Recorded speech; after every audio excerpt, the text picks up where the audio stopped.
স্বাগত সংবাদ সংযোগের সাথে আছে আমি ফয়সাল রয়েল। এবার বিস্তারিত।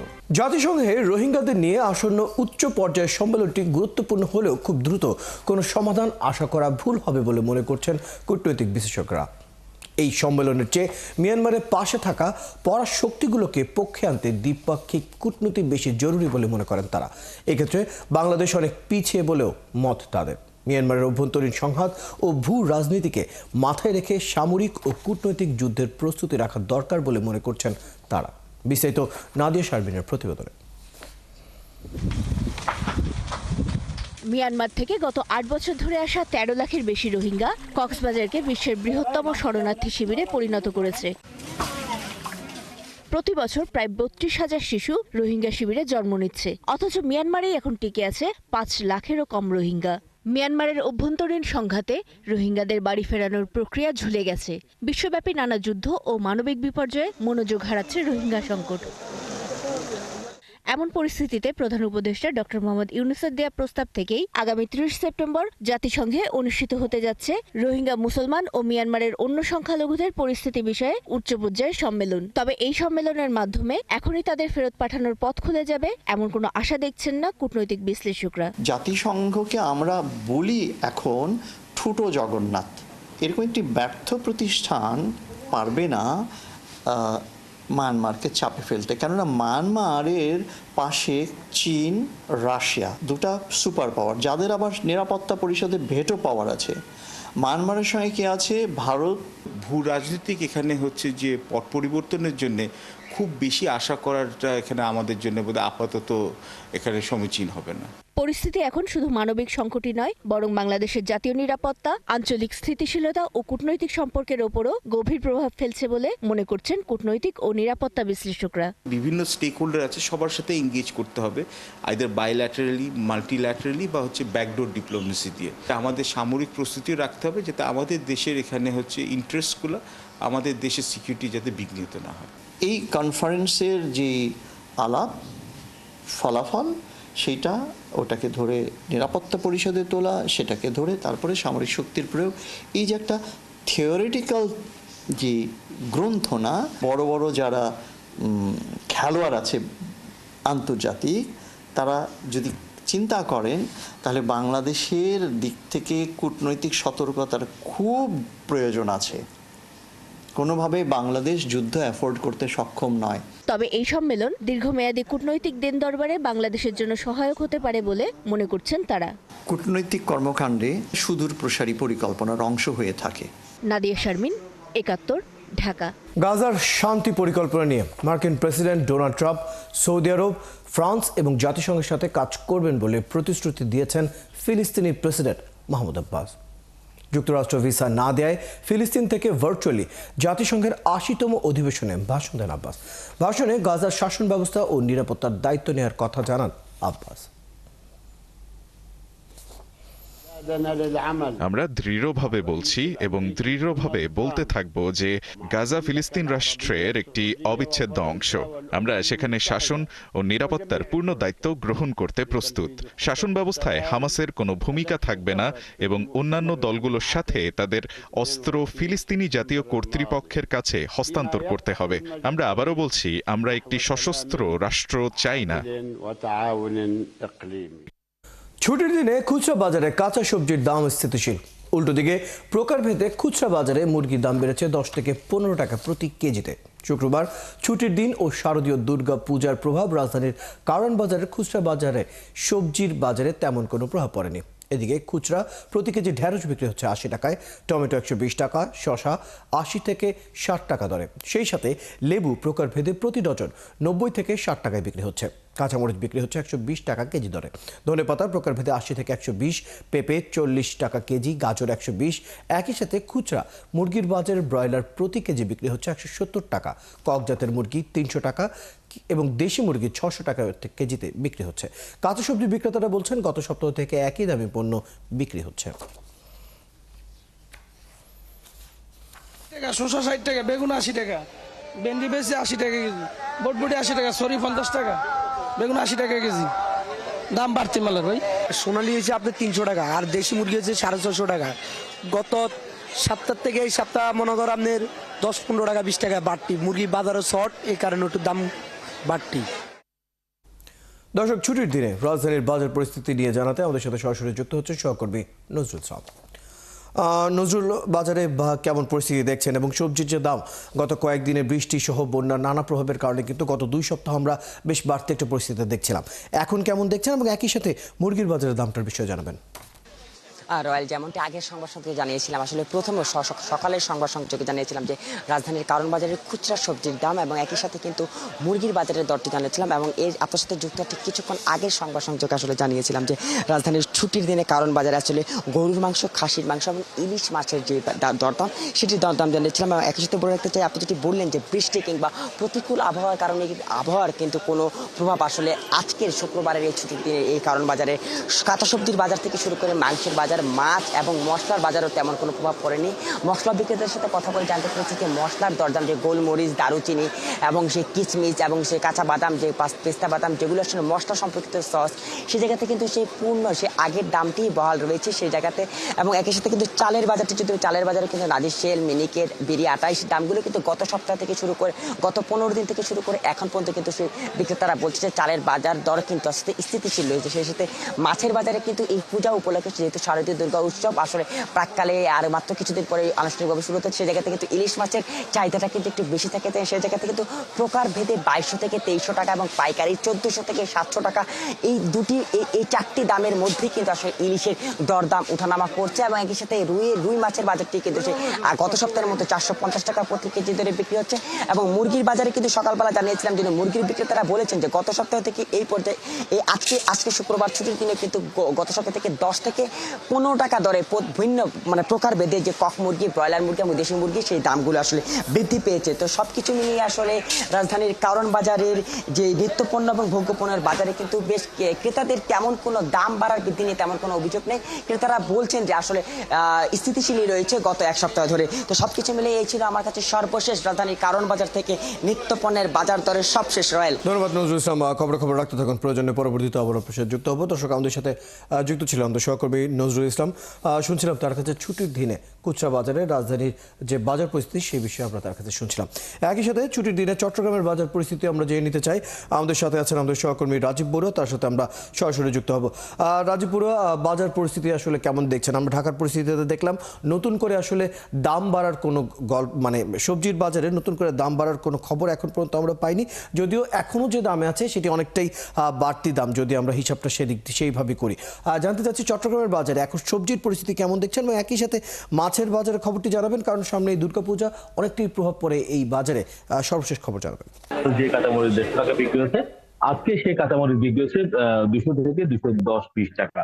এবং এখানে বিক্রেতারা বলছেন যে হঠাৎ করে একদিনের ব্যবধানে এই যে 50 টাকা করে বেড়ে গেল, এটা কোনো আসলে মনিটরিং নেই এবং কোনো কারণেই নেই। এবং পাইকারি ব্যবসায়ীরা যারা, তারা বলছেন যে সরবরাহ কম, কিন্তু একদিনের ব্যবধানে সরবরাহ কম বা কোনো ধরনের অজুহাত আসলে এটা আসলে মেনে নেওয়া যায় না। এখানে বিক্রেতারা যেটা বলছেন যে এই পাইকারি বাজারে যে হঠাৎ করে বিভিন্ন পণ্যের এইভাবে দাম বেড়ে যাওয়াটা আসলে যে বাজার মনিটরিং হচ্ছে না তার একটি প্রমাণ। এবং খুচরা বিক্রেতারা বলছেন যে দাম যখন বেড়ে যায় তখন তাদের সমস্যা হয়, কেননা বাজার যখন বেশি দামে পণ্যের দাম উঠে যায় তখন আসলে তাদের বিক্রিও কম।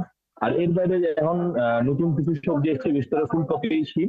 ফুলকপি বিক্রি হচ্ছে 250 থেকে 300 টাকা করে, শিম বিক্রি হচ্ছে 240 থেকে 260 টাকা করে, যেহেতু নতুন শীতকালীন সবজি এসছে। আর এর বাইরে সমস্ত ধরনের সবজি কিন্তু 80-100 টাকার উপরে, নিচে কোনো সবজি নেই। ফলে এখন সবজির দাম সহসা যে কমবে তাও না। এবং তারা বলছেন যে সামনের শীতকালে যদি সবজির যে শীতকালীন সবজি, সেই শীতকালীন সবজির দাম সরবরাহ বাড়লে পরে তখন হয়তো কিছুটা কমবে। আর আপনি বলছিলেন যে দুর্গাপূজা ইলিশ মাছের কথা, এখানে যে ইলিশ মাছ বিক্রি হচ্ছে আমরা দেখছি 1 কেজি এবং 1.5 কেজি, এগুলো আসলে আকাশ ছোঁয়া দাম। 2200 টাকা থেকে শুরু করে 3200 টাকা পর্যন্ত ইলিশ মাছ বিক্রি হচ্ছে, যেগুলো সাইজ একটু বড়, অর্থাৎ 2 কেজি সাইজের যে ইলিশ, সেই ইলিশ বিক্রি হচ্ছে 3200 টাকা করে 1 কেজি।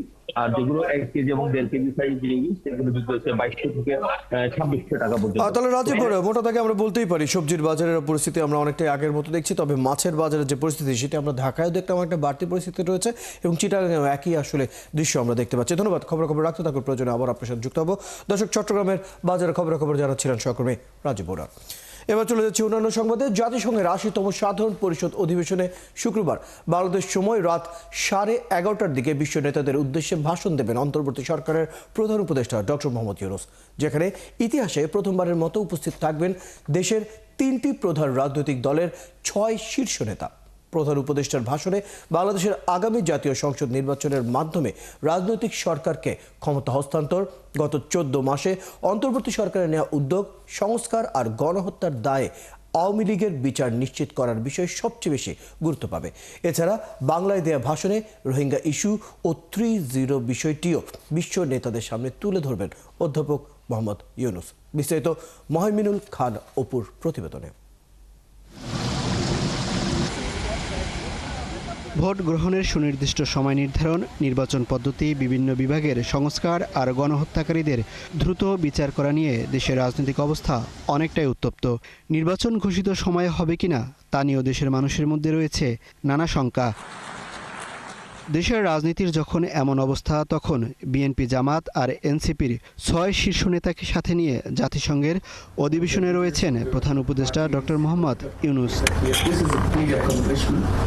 অধিবেশনের মূল আয়োজন ছাড়াও এখন পর্যন্ত প্রায় 20টি দেশের রাষ্ট্রপ্রধান ও বিভিন্ন আন্তর্জাতিক সামাজিক ও অর্থনৈতিক সংস্থা প্রধানদের সাথে দ্বিপাক্ষিক ও সৌজন্য সাক্ষাতের পাশাপাশি বিভিন্ন সাইডলাইন ও হাই লেভেল আলোচনায় অংশ নিয়েছেন অন্তর্বর্তী সরকার প্রধান ডক্টর ইউনূস, তার উপদেষ্টা পরিষদ ও সফরসঙ্গী রাজনৈতিক নেতারা। শুক্রবার জাতিসংঘ মঞ্চে বিশ্ব নেতাদের উদ্দেশ্যে ভাষণ দেবেন বাংলাদেশ সরকার প্রধান।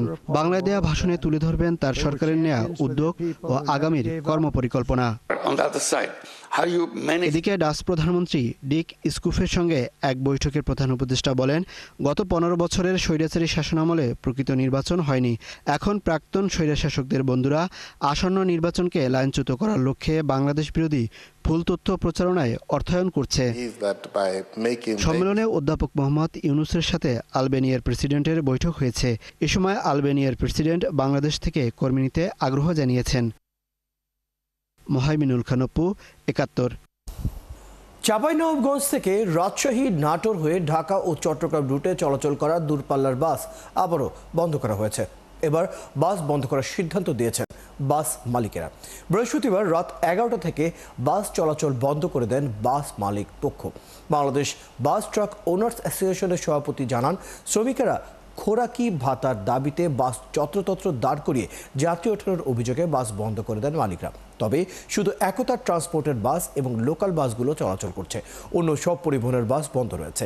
এর আগে চলতি মাসেই বেতন ভাতার বৃদ্ধির দাবিতে 2 দফা বাস বন্ধ করে দেন চালক, হেল্পার ও সুপারভাইজাররা। মালিকপক্ষের দাবি, শ্রমিকদের দাবি মেনে নেওয়া হয়েছে। এরপর তারা অযৌক্তিক দাবি সামনে আনছেন, যা মেনে নেওয়া সম্ভব না। শ্রমিকদের সঙ্গে না পেরে তারা নিজেরাই এবার বাস বন্ধ করে দিতে বাধ্য হয়েছেন। দর্শক, এই বিষয়ে আরও খবর জানাতে আমাদের সাথে যুক্ত হচ্ছেন সহকর্মী একেএস রোকন। রোকন, বেতন ভাতা বৃদ্ধির পর শ্রমিকরা কেন খোরাকি ভাতার দাবি করছে এবং দূরপাল্লার জানে যে বন্ধ থাকার যে পরিস্থিতি, সেটি নিয়ে আসলে কেমন দেখছেন, কেমন দুর্ভোগ বা কি অবস্থা সেখানে? হঠাৎ করে কিন্তু রাত 11টা থেকে শ্রমিকদের যে দাবি করেছিল, সেই দাবির প্রেক্ষিতে যে বাস মালিকরা দাবি মেনে নিয়েছিল এবং তারপর গাড়ি চালু হয়েছিল, সে গাড়ি কিন্তু আবার হঠাৎ করে বন্ধ হয়ে যায় এবং রাত 11টার দিকে মালিক পক্ষ থেকে গাড়িটি বন্ধ করে দেওয়া হয়েছে বলে জানিয়েছে শ্রমিকরা। শ্রমিকদের অভিযোগ হচ্ছে যে একতা ট্রাভেলস যে গাড়িটি রয়েছে, তারা যে নিয়মে বেতন ভাতা শ্রমিক কর্মচারী এবং চালকদের দেওয়া হয়, সেই নিয়ম তারা মেনে নিয়েছিল এবং 25 তারিখ থেকে এই বিষয়টি কার্যকর হওয়ার কথা ছিল বলে জানিয়েছে বাস মালিক সমিতি। এটি 25 তারিখ থেকে চালু করবে, কিন্তু দেখা গেছে যে হঠাৎ করে গতকালকে রাত 11টা থেকে কিন্তু এটি বন্ধ করে দেয় মালিকরা এবং শ্রমিকদের অভিযোগ হচ্ছে যে তারা টাকা পয়সা না দেওয়া এবং এই তালবাহানা করার জন্য তাদের যে বাড়তি যে টাকা, সেটা না দেওয়া তালবাহানার জন্যই কিন্তু এই ধরনের মালিকদের পক্ষ থেকে কিন্তু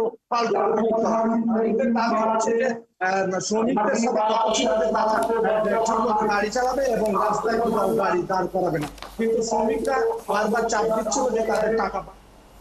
রকম আপনি খবর রাখতে থাকুন, পরবর্তীতে প্রয়োজনে আবার আপনার যুক্ত হবো। দর্শক, চাঁপাইনবাবগঞ্জের বর্তমান যে বাস বন্ধর যে সিদ্ধান্ত নিয়েছে মালিকরা, সেই বিষয়ে সর্বশেষ খবর নিয়ে জানছিলাম আমাদের সহকর্মী AK রকমের কাছ থেকে। দর্শক, এদিকে ঢাকেশ্বরী মন্দিরে পূজা উদযাপন কমিটি ব্রিফিং করছে, আমরা সরাসরি সেখানে যুক্ত হচ্ছে। লিখিত বক্তব্য আপনাদের সামনে তুলে ধরার জন্য আমি অনুরোধ জানাচ্ছি মহানগর সার্বজনীন পূজা কমিটির সম্মানিত সভাপতি জয়ন্ত কুমার দেবকে। এর আগে আমাদের নেতৃবৃন্দ পরিচয় করিয়ে দেওয়ার দরকার। আমি বাসুদেব ধর, বাংলাদেশ পূজা উদযাপন পরিষদের সভাপতি। আমার এই পাশে রয়েছেন সুব্রত চৌধুরী, এই দুই সংগঠনের সভাপতি ছিলেন এবং বর্তমানে উপদেষ্টা। তার পাশে রয়েছেন কাজল দেবনাথ, ইনিও এই দুই সংগঠনের সভাপতি ছিলেন এবং বর্তমানে উপদেষ্টা। আমার এই পাশে রয়েছেন চন্দ্রনাথ পোদ্দার, ইনি এই বাংলাদেশ পূজা উদযাপন পরিষদের সদ্য। দর্শক, ঢাকেশ্বরী মন্দিরে পূজা উদযাপন কমিটি ব্রিফিং করছিল, আমরা সরাসরি সেখানে যুক্ত ছিলাম। পরবর্তীতে এ নিয়ে অন্যান্য সংবাদ থাকবে সংবাদ সংযোগের অন্যান্য পর্যায়ে। এদিকে এক নারী শিক্ষার্থীর সাহসিকতার গল্প। রাতে সিএনজি চালক অটোরিকশায় ফিরছিলেন বাসায়। পথে চালক বেশি ছিনতাইকারীর ভয়ঙ্কর আক্রমণ। তবুও মনোবল না হারিয়ে লড়াই করে বেঁচে ফিরেছেন। আর বুদ্ধিমত্তা আর সাহসী পদক্ষেপে র্যাবের হাতে ধরা পড়েছে সেই দুর্বৃত্তরা। সেই গল্প জানাচ্ছেন সহকর্মী নিবিড় শাহ। 21 সেপ্টেম্বর রাত উত্তরার একটি রেস্টুরেন্ট থেকে বের হন একজন নারী শিক্ষার্থী। ভাড়া করেন সিএনজি চালিত একটি অটোরিকশা। বান্ধবীকে সঙ্গে নিয়ে বাসার উদ্দেশ্যে রওনা দেন তিনি। কিছু দূর এগিয়ে হাউস বিল্ডিং এলাকায় নামিয়ে দেন বান্ধবীকে। এরপর আবারও খিলগাঁয়ের উদ্দেশ্যে চলতে শুরু করে সিএনজি। যাত্রী শুধু ওই শিক্ষার্থী। বিমানবন্দর পর্যন্ত সব ঠিকঠাক ছিল, কিন্তু বিমানবন্দর পার হওয়ার পরই ওই শিক্ষার্থীর জীবনে ঘটে এক নারকীয় ঘটনা। হঠাৎ থেমে যায় সিএনজি। এলাকা তখন শুনশান, অনেকটাই জনমানব শূন্য। যান্ত্রিক ঝামেলার কথা বলে সিএনজি চালক ঠিক পেছন থেকে একটি ছুরি বের করে ওই শিক্ষার্থীর সঙ্গে শুরু করেন নারকীয় তাণ্ডব।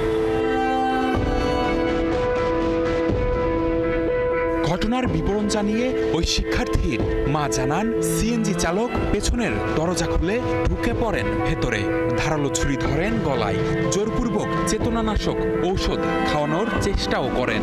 তবে ওই শিক্ষার্থী কৌশলে তা প্রতিরোধ শুরু করেন। চলে ধস্তাধস্তি। এক পর্যায়ে ছুরি দিয়ে গলায় আঘাত করতে গেলে সেটি গিয়ে লাগে তার বাম হাতে। মুহূর্তেই রক্তে ভিজে যায় তার পোশাক ও জুতা। শেষ পর্যন্ত হাল ছাড়েনি ওই শিক্ষার্থী। সিটকারি লাগাই দিতে চাইছিল, পারে নাই। আমার মেয়ে লাঠি দিয়ে সিটকারিটা খুলছে। পরে ও কি করছে, ওরে লাঠি দিয়ে সরায়, পর ও দৌড় মারছে সামনের দিকে, মানে হেল্প চাইতেছে সবার। ওখানে অনেক গাড়ি টাড়ি চলতেছিল, ওখানে কেউ থামায় নেই। পরে একজন হুন্ডা সামনে এসে বলছে যে আপু কি হয়েছে। পরে উনি আবার বলছে আমার মেয়ে, তখন উনি আবার ঢাকা মেডিকেল নিয়ে যায় আর কি। যাত্রার আগে ড্রাইভারের আচরণ সন্দেহজনক মনে হলে সিএনজিটির নম্বর প্লেটের এই ছবিটি তার মুঠোফোনে ধারণ করে রাখেন ভুক্তভোগী শিক্ষার্থী। ছবিটি অস্পষ্ট হওয়ায় সিএনজি এবং চালককে খুঁজে পেতে বেশ বেগ পেতে হয় র্যাবকে। খিলগাঁও অভিমুখে যত সিএনজি চলে আমরা নজরদারি বাড়াই। যে নাম্বারের সিএনজিটা আপনার ভিকটিম ছবি তুলে রেখেছিল গাড়িতে ওঠার আগে, সেই নাম্বারগুলো আমরা ম্যাচিং করে 3টা সিএনজি পাই। যে সিএনজিটা এই অপরাধে জড়িত তাকে আমরা আরও সুনির্দিষ্ট করে তাকে গ্রেপ্তার করি। তো সামনের এবং পরের যে ডিজিটগুলো, মাঝের ডিজিটগুলো অস্পষ্ট ছিল, তারপরও আমরা এটাকে বেস ধরে আমরা এই অপরাধীকে সিএনজি সহ গ্রেপ্তার করতে সক্ষম হই। এই সেই অভিযুক্ত সিএনজি চালক এনায়েত হোসেন রবিন। র্যাব জানায়, ঘটনার পর আইন শৃঙ্খলা বাহিনীর চোখ ফাঁকি দিতে সিএনজির সামনের কিছু অংশ পাল্টে ফেলে রবিন। তবে শেষ রক্ষা হয়নি। র্যাবের জালে আটক হন মহাখালী থেকে। এখন তার সহযোগীদেরও গ্রেফতারে কাজ চলছে বলে জানান এই কর্মকর্তা। এবং আমরা ধারণা করছি এর সাথে আরও সহযোগী রয়েছে। এবং এরা দীর্ঘদিন ধরে এই ধরনের অপরাধে এরা জড়িত। এটা তদন্ত অব্যাহত রয়েছে, আমরা এটা ফলো আপ অপারেশন করব। ভুক্তভোগী ওই শিক্ষার্থীর সাহসিকতাকে উজ্জ্বল দৃষ্টান্ত আখ্যা দিয়ে রাতের বেলায় যানবাহনে চলাচলের ক্ষেত্রে সচেতন থাকার আহ্বান র্যাবের। যে গাড়িটি আপনি ভাড়া করছেন, এই গাড়িটির প্লেট নাম্বার বোর্ড বা এই গাড়ির যে চালক, তার ছবি যদি আপনারা তুলে রাখেন, আপনার নিকট আত্মীয়ের কাছে পাঠিয়ে তারপরে যদি গাড়িতে উঠেন। নিবিড় সাহা, ৭১, ঢাকা। অঘটন ঘটেও। দর্শক, আমরা আবারও ঢাকেশ্বরী মন্দিরের পুজো উদযাপন কমিটির ব্রিফিংয়ে যুক্ত হচ্ছি। দেখে দিচ্ছি সর্বশেষ খবর।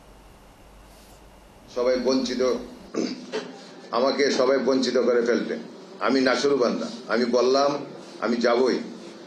যাওয়ার অনেক আকর্ষণ ছিল আপনাদের সঙ্গে দেখা করা, কারণ আমাদের দায়িত্ব গ্রহণের পরপরই আপনাদের সাথে আমার দেখা, তারপরে আবার এসেছি। এই আনন্দ থেকে আমি বঞ্চিত হতে চাচ্ছিলাম না।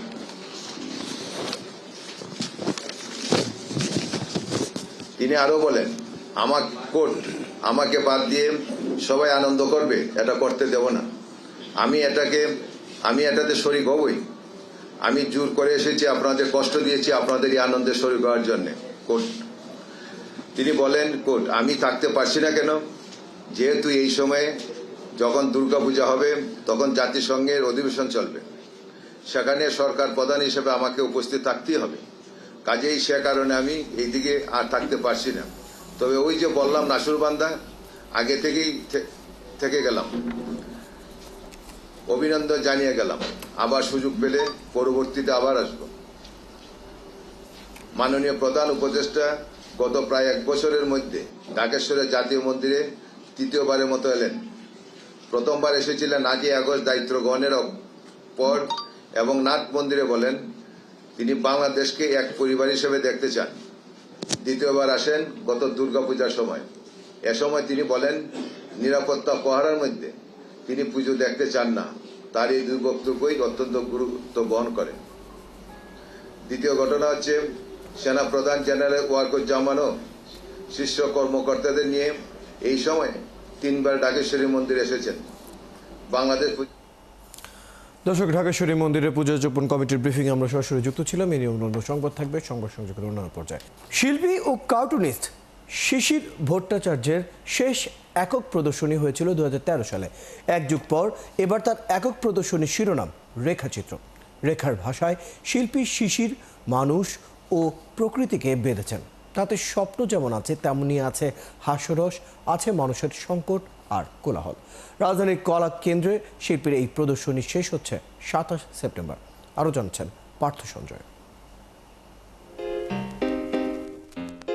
তার রেখার জাদুতে কখনো মানুষ হয়ে যায় গাছ, কখনো শরীর থেকে বের হয় লতাপাতা, কখনো কান হয়ে যায় পাখির ডানা, কিংবা কাগজের শরীর জুড়ে ছড়িয়ে ছিটিয়ে থাকা একাধিক চোখ। সে চোখ হয়তো আমাদের দৃষ্টিসীমা ছাড়িয়ে পৌঁছে যায় সূর্যের কাছাকাছি, যা আমাদের চমকে দেয়, মুগ্ধ করে। রাজধানীর কলা কেন্দ্রের শিল্পী শিশিরের সে শিল্প ভাষায় মুগ্ধতার কথা শোনা যায় দর্শকের কাছে। কনফিডেন্টলি সে ড্র করে, সেটা খুব মজা লাগে।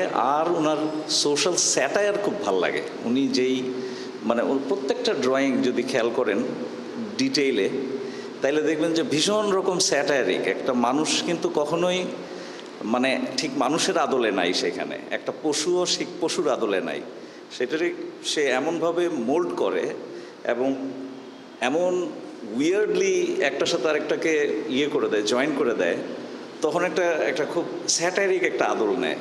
রেখার তীক্ষ্ণ ব্যবহারে শিল্পী শিশিরের হাজারো কার্টুন সঙ্গী হয়েছে আমাদের যাপিত জীবনের। কিন্তু এই অঞ্চলে চিত্রকল্প, বিশেষ করে শিল্প ভাষা নির্মাণেও শিল্পী শিশির ভট্টাচার্য গুরুত্বপূর্ণ। ঢাকা বিশ্ববিদ্যালয় চারুকলা অনুষদের অঙ্কন ও চিত্রায়ন বিভাগের প্রাক্তন অধ্যাপকের শিল্প নিমগ্নতারই বয়ান এবারের প্রদর্শনী। কাজগুলোর সাইজের দিক থেকে খুব ছোট, এগুলো এক ধরনের ড্রয়িং। শিশিরের যেটা ভাষ্য, যে এই কাজগুলো বিভিন্ন সময়ে সে করেছে। ড্রয়িং করার ক্ষমতা এটা রীতিমতো ঈশ্বরীয়। সাথে হিউমার যোগ করা, এটা একটা ইন্টেলেকচুয়াল ডিসিশন। বিশেষ করে চিত্রকল্প এই অঞ্চলের একটা ভাষা নির্মাণ, সেখানে শিশির ভট্টাচার্যের বুদ্ধিমত্তা এবং একই সাথে তার যে কবজির যে জোর, তার যে অঙ্কনের জোর, এই দুটো মিলে একটা বিশেষ একটা অবস্থান আছে। আমরা জানি সে রেখাপ্রধান কাজ করে থাকেন, কিন্তু এই রেখাকে বেছে নেওয়ার পিছনে আমাদের যে ঐতিহ্যবাহী আমাদের যে চিত্র চর্চা আছে, আমাদের পটচিত্র, লক্ষ্মীসরা থেকে শুরু করে কালীঘাটের পট, এগুলোকে বিচার বিবেচনা করে আমাদের যে রেখা নির্ভরশীলতা, তারই একটা আধুনিক উপস্থাপনা তার কাজে আমরা দেখতে পাই। ৯৫টি ড্রয়িং সাজানো এই প্রদর্শনী নিয়ে শিল্পী বলছেন, দৃশ্যমান এই চিত্রকল্প দর্শক দেখবে তাদের মতো করে। দর্শক তার ভাবনা শক্তি দিয়ে শিল্পকে আবিষ্কার করবে। শিল্পী শুধু বলছেন, তুমি কি দেখতে চাও? পার্থ সঞ্জয়, ৭১, ঢাকা। কুমিল্লায় শেষ মুহূর্তে পূজা মণ্ডপ ও প্রতিমা তৈরিতে ব্যস্ত মৃৎশিল্পীরা। এবছর কুমিল্লায় ৮১৮টি মণ্ডপে দুর্গাপূজা অনুষ্ঠিত হবে। এদিকে ময়মনসিংহ প্রতিমা তৈরির কারিগররা রং তুলির আঁচড়ে রাঙিয়ে তুলছেন দেবী দুর্গা। পোশাক ও অলংকার পরানো সহ শেষ মুহূর্তের প্রস্তুতি নিয়ে দম ফেলার সময় নেই কারিগরদের। তবে কাঙ্ক্ষিত পারিশ্রমিক না পাওয়ায় হতাশ কারিগররা। সহকর্মীদের তথ্য ও ছবিতে প্রতিবেদন।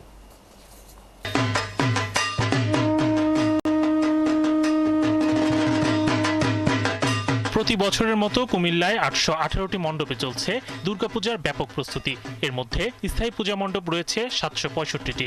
শতাধিক মৃৎ কারিগর দুর্গা প্রতিমা মূর্তি তৈরি করছেন। কুমিল্লায় তৈরি করা এই প্রতিমাগুলো জেলার ১৬ উপজেলা সহ বিভিন্ন জেলায় সরবরাহ করা হয়। প্রতিটি প্রতিমা ২৫,০০০ থেকে ৬০,০০০ পর্যন্ত বিক্রি করছেন মৃৎ কারিগররা। গতবার মনে করেন ৪১টা বানিয়েছিলাম, এবার বানাইছি ২৮টা। মনে হয় আমার কারিগর কম আসলো, এরকম বানাইছি। মনে হয় মূর্তি আমি গত বছর, এবার দাম একটু বেশি পেয়েছি। নির্বাচন সামনে রেখে একটি স্বার্থান্বেষী মহলের হামলার ও মব সন্তোষের খানিকটা ভয় কাজ করছে পূজা উদযাপন কমিটির। পূজার ৫ দিন ব্যাপী আয়োজন নির্বিঘ্নে সম্পন্ন করতে প্রশাসনের হস্তক্ষেপ কামনা পূজার্থীদের। হাজার হাজার ভক্তবৃন্দ এখানে আসে, সবার একটাই কামনা থাকে, মা যেন সবাইকে শান্তিতে রাখে। ভয়ভীতির থাকা সত্ত্বেও সেই উৎসবটাই আমরা করতে যাচ্ছি।